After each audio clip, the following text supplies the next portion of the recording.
मराठा समाजाला आरक्षण मिळावे या मागणीसाठी मनोज जरांगे पाटील उपोषणावर बसले आहेत। मनोज जरांगे पाटील यांच्या उपोषणाला समर्थन देण्यासाठी राज्यभरात ठिकठिकाणी साखळी उपोषण सुरू आहे। रायगड जिल्ह्यात सुद्धा 10 ठिकाणी साखळी उपोषण सुरू असून खोपोलीतही गेली 4 दिवस जरांगे यांच्या उपोषणाला पाठिंबा देण्यासाठी मराठा समाजाकडून साखळी उपोषण केलं जाते। या साखळी उपोषणाला कर्जत खालापूरचे माजी आमदार सुरेश लाड यांनी आज भेट दिली। मराठ्यांच्या संयमाचा अंत न पाहता केंद्र सरकारने विशेष अधिवेशन बोलावून मराठा समाजाला तात्काळ आरक्षण द्यावे अशी मागणी सुरेश लाड यांनी यावेळी माध्यमांशी बोलताना केली। गेली अनेक वर्ष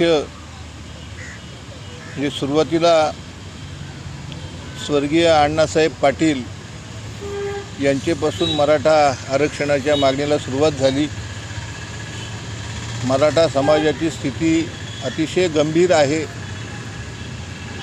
मूठभर काही श्रीमंत असतील, पण काही लोक शेतकरी आहेत, काही आमच्या माता भगिनी धुणी भांडी करतात, अशा प्रकारचे उद्गार त्यावेळेस त्यांनी काढून समाजाची व्यथा 82ला मांडली होती।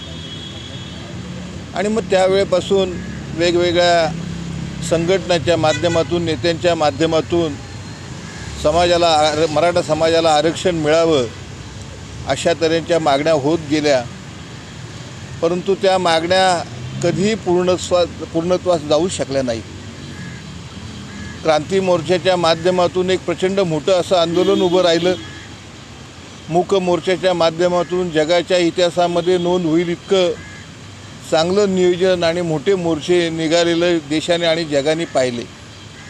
शांततापूर्ण मोर्चे कसे असावेत, मराठा समाज हा महाराष्ट्रातला मोठा भाऊ आहे, अशा प्रकारची एक चांगली भूमिका त्यावेळेस क्रांती मोर्चाच्या माध्यमातून कुणाही पुढाऱ्याला नेतृत्व न देता कोणतरी 4 मुली असून त्या ठिकाणी त्या मोर्चाला समारोप करताना त्या भाषण करायच्या आणि समाजामध्ये जागृती करत होत्या।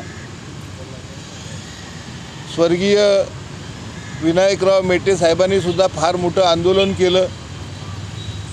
तालुक्यामध्ये सभा घेऊन शिवाजी पार्कला एक मोठा मागणी मोर्चा त्यांनी त्यावेळेस काढला आणि महाराष्ट्रातून फार मोठ्या संख्येनं लोक त्या ठिकाणी उपस्थित होते।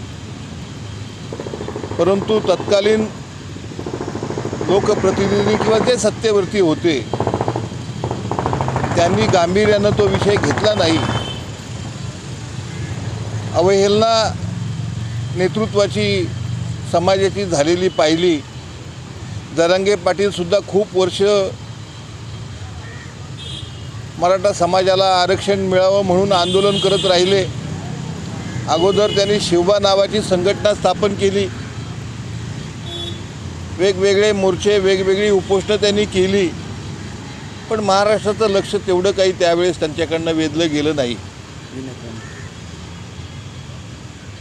परंतु यावेळेस जरांगे पाटलांनी जे पहिलं उपोषण सुरू केलं ते सलग 17 दिवस उपोषण सुरू केलं आणि इतकं कडक उपोषण त्यांनी केलं की प्रत्येक तासागणिक मनाला भीती वाटत होती।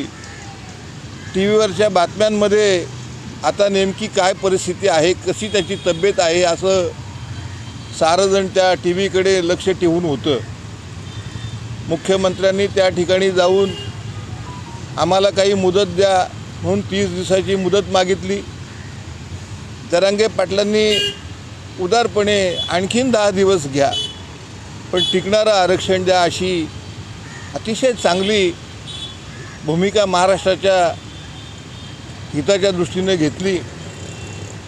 पण 40 दिवस झाल्यानंतर मात्र मी थांबणार नाही। मधल्या काळामध्ये 17 दिवसानंतर त्यांनी मराठवाडा, पश्चिम महाराष्ट्र, विदर्भ आणि काही ठिकाणी मुंबईला येऊन सभा घेतल्या आणि समाज जागृती करण्याचं काम केलं।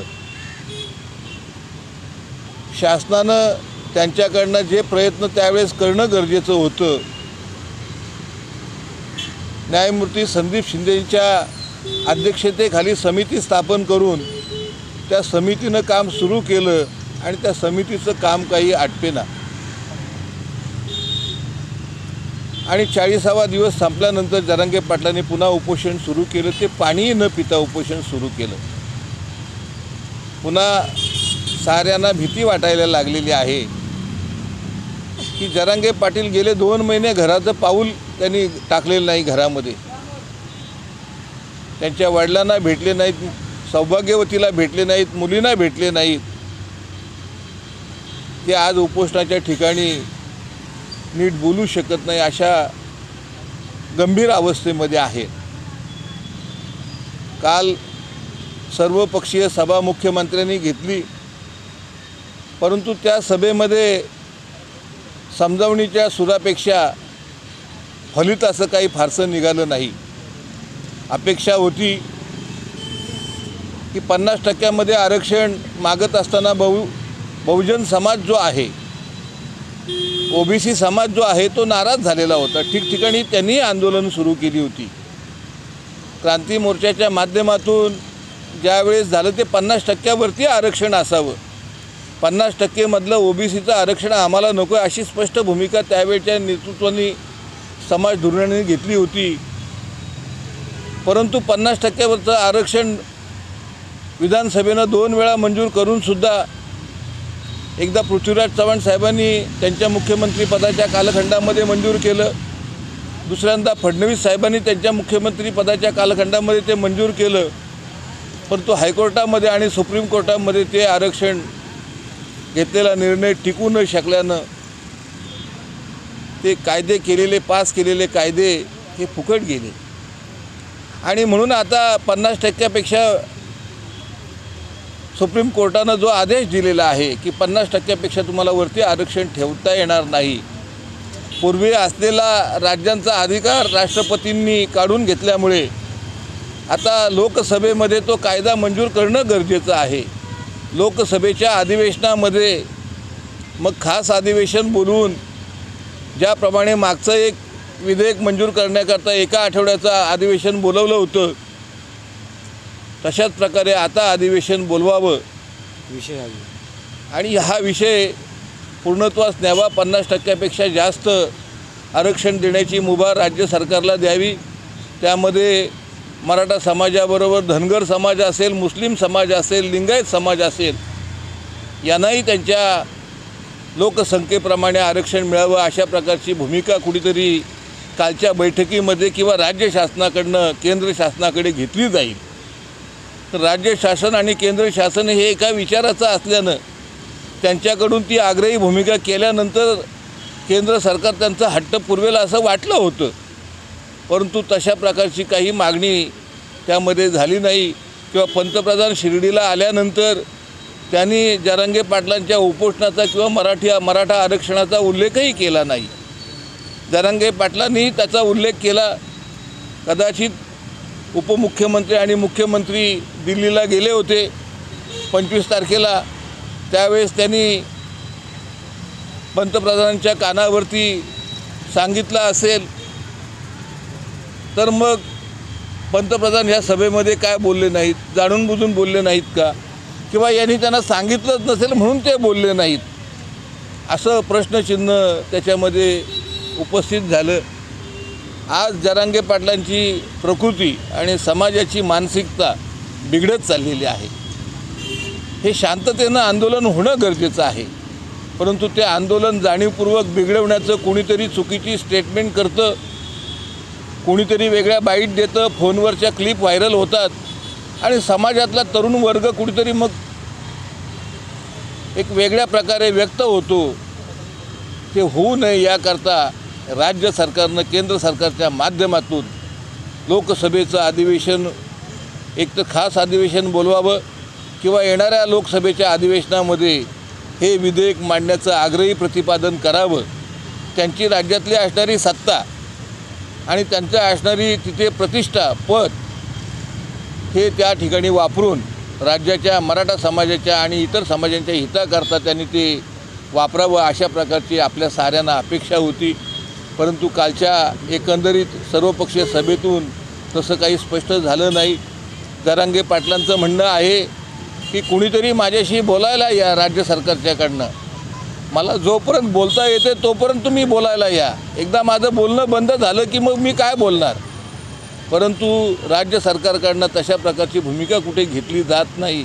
त्यामुळे समाजाच्या मनामध्ये अधिक रोष निर्माण होत चाललेला आहे. हा रोष जर का चुकीच्या पद्धतीनं व्यक्त झाला तर महाराष्ट्रातली शांतता नष्ट होईल असं वाटू लागलेलं आहे. आणि म्हणून आम्ही सारेजण शांततेच्या मार्गानं साखळी उपोषणाच्या माध्यमातून शासनाला या बाबतीमध्ये जाणीव करून देऊ इच्छितो आहे.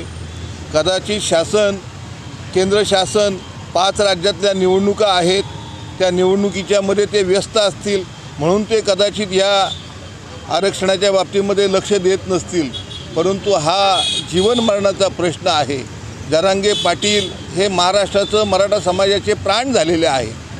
लहान थोरापासून त्यांच्यावरती एक वेगळी भक्ती, ईश्वराच्या नंतर जर का समाजाची भक्ती कुणावरती असेल तर ती जरांगे पाटलांच्यावरती आज झालेली आहे. शिवरायांच्या नंतर जर का आम्हाला कोण प्रिय वाटत असेल तर आज जरांगे पाटील समाजाला प्रिय वाटत आहेत. अशा प्रिय व्यक्तीच्या जीविताला कुठल्याही प्रकारे त्रास होऊ नये, धोका होऊ नये म्हणून राज्य शासनानं आणि केंद्र शासनानं लवकरात लवकर या बाबतीतला निर्णय घ्यावा अशा तऱ्हेची मागणी करण्याकरता आम्ही सारे समाजातले कार्यकर्ते या साखळी उपोषणाच्या माध्यमातून, कॅन्डल मार्चच्या माध्यमातून शासनाला जाग आणण्याकरता प्रयत्न करतो. श्री गणपती संस्थान महड, तालुका खालापूर, जिल्हा रायगड.